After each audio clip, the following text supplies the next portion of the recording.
abscisic acid. Abscisic acid is the hormone which is also named as ABA, and that ABA has the formula C15H20O4. Means this formula is the abscisic acid, which is also known as first growth inhibitor. This is also named as first growth inhibitor. This is first growth inhibitor, and this first growth inhibitor identified by the scientist whose name is Bennett and Clark.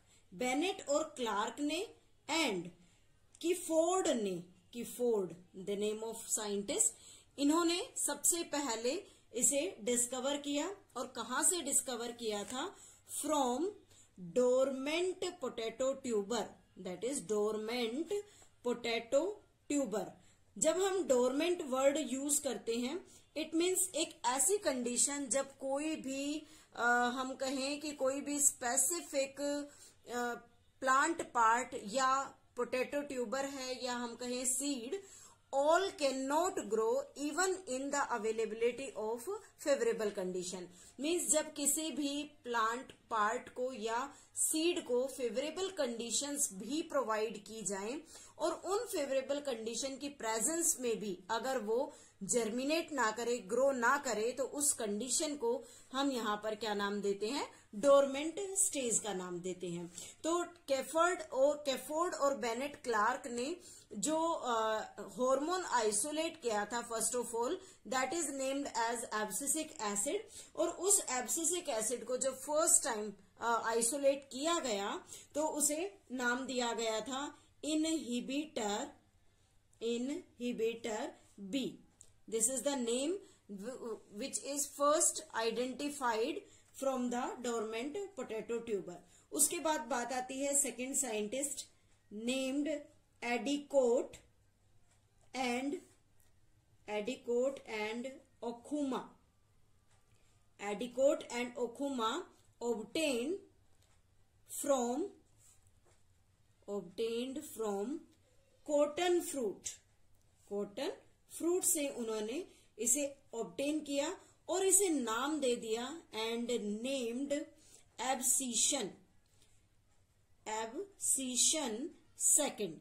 जिस abscission second की या हम जिस abscisic acid की बात करें, that abscisic acid is ABA and this ABA has the formula C15H20O4 and same formula is of abscission here, कि जो एब्सिशन का फॉर्मूला था वो भी यहाँ पर सिमिलर था. तो इसलिए इस एब्सिशन को ही हम यहाँ पर क्या नाम देते हैं? This is named as ABA hormone. Next बात आती है नेक्स्ट साइंटिस्ट की. नेक्स्ट साइंटिस्ट है वारिंग एंड रॉबिन्सन साइंटिस्ट. इन्होंने आइसोलेट किया था, they isolated a growth factor. इन्होंने एक ग्रोथ फैक्टर यानी कि ग्रोथ हम बात कर रहे हैं यहाँ इनहिबिटर की, तो ग्रोथ इनहिबिटर को यहां से आइडेंटिफाई किया. और कहा किस प्लांट से इन्होंने आइडेंटिफाई किया? फ्रॉम ओल्ड बेट्यूला लीव्स से इन्होंने इसे आइडेंटिफाई किया एंड नेम्ड, और इसे डोरमिन का नाम दिया गया, नेम्ड डोरमिन. तो यहां पर हमें इन टर्म्स को ध्यान रखना है. फर्स्ट टर्म हमने बात की इनहिबिटर बी, जो कि डोरमेंट पोटैटो से ऑब्टेन किया गया. फिर हमने बात की abscission second, that is obtain from the cotton fruit. और अब हम बात कर रहे हैं डोरमिन सब्सटेंस की, जिसे वारन और रॉबिन्सन ने सबसे पहले आइसोलेट किया और आइसोलेशन उन्होंने किया ओल्ड बेट्यूला लीव से. उसके बाद नेक्स्ट आया कि जो इनहिबिटर बी है, देन एब्सिशन 2 है, डोरमिन है, इन सभी को मिलाकर हम यहाँ क्या नाम देते हैं? Abscisic acid. तो कलेक्टिवली हम कह सकते हैं there is inhibitor B also abscission second, and third is dormin. इन सभी को कलेक्टिवली क्या नाम दिया गया? ABA, या हम कहें एब्सिसिक एसिड का नाम दिया गया। उसके बाद बात करते हैं कि ABA कैसे सिंथेसाइज होता है। This ABA synthesized by oxidation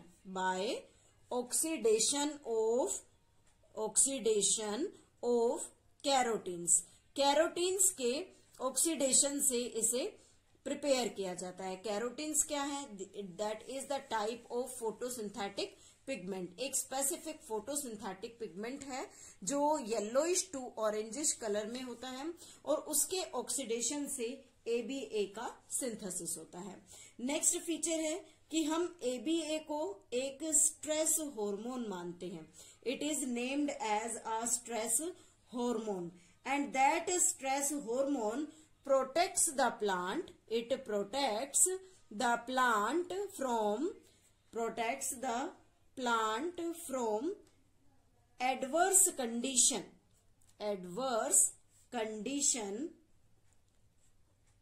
like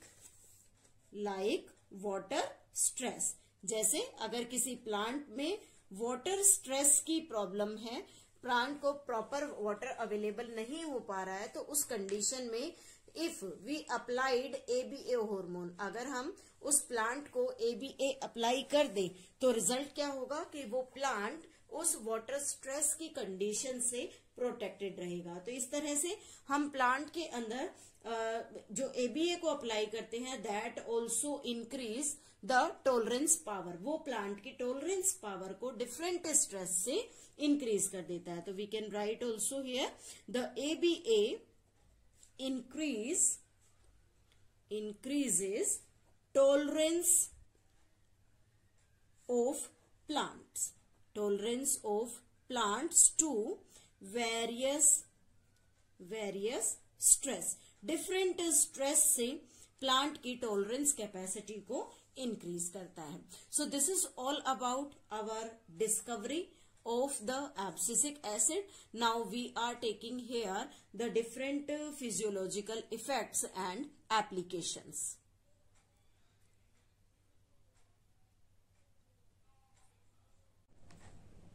Now सबसे पहले बात करते हैं फिजियोलॉजिकल इफेक्ट्स एंड एप्लीकेशन में, और यहां पर हम ले रहे हैं first physiological effect, that is induce abscission. Abscission means कि जब किसी भी प्लांट पर बने हुए फ्रूट्स या लीव्स ड्रॉप आउट होना स्टार्ट हो जाते हैं तो उसे हम एब्सिशन कहते हैं। तो जब हम किसी प्लांट को ABA की सप्लाई करते हैं, then it cause ageing means उसके अंदर एज्ड कंडीशन को इंक्रीज करता है। After that and abscission of leaves and fruits takes place. वहां पर एब्सिशन जोन बना देगा। रिजल्ट क्या होगा कि जो फ्रूट्स और लीव्स है they will drop out from the plant. Next feature आता है induced bud and seed dormancy. हमने अभी पीछे बात की थी कि बड डोरमेंसी या सीड डोरमेंसी क्या है। Dormancy means inability of a seed to germinate in favourable condition, कि अगर कोई फेवरेबल कंडीशन होने के बावजूद भी कोई सीड अगर ग्रो नहीं कर पा रहा है तो उस कंडीशन को हम सीड डोरमेंसी का नाम देते हैं। तो यहाँ पर जो ABA हार्मोन है it regulates seed dormancy, seed and bud dormancy को ये रेगुलेट करेगा, सीड एंड बड डोरमेंसी। और यहाँ पर इस ABA का जो फंक्शन है दैट इज एंटी-GA मीन्स जिबरलिक एसिड। जो हमने जिबरलिन स्टडी किया है उस जिबरलिन एसिड का अपोजिट कंटेंट इसके अंदर प्रेजेंट होता है, तो इसलिए हम इसे एंटी-GA का नाम देते हैं। नेक्स्ट फीचर आता है induce senescence. Senescence means leaves senescence को इंक्रीज करता है या एक्सिलरेट कर देता है, accelerates the process of leaf and leaves senescence, sorry.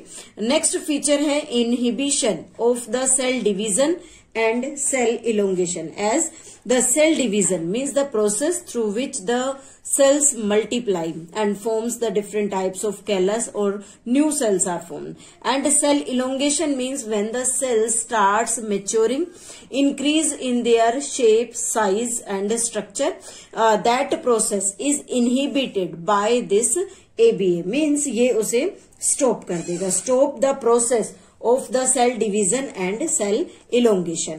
Next feature आता है स्टोमेटल क्लोजिंग का। तो स्टोमेटल क्लोजिंग यहां पर कैसे होगा कि ABA क्लोजिंग में हेल्प करता है, ABA causing closing of the stomata, stomata की क्लोजिंग कर देगा, closing of stomata under water stress condition, under water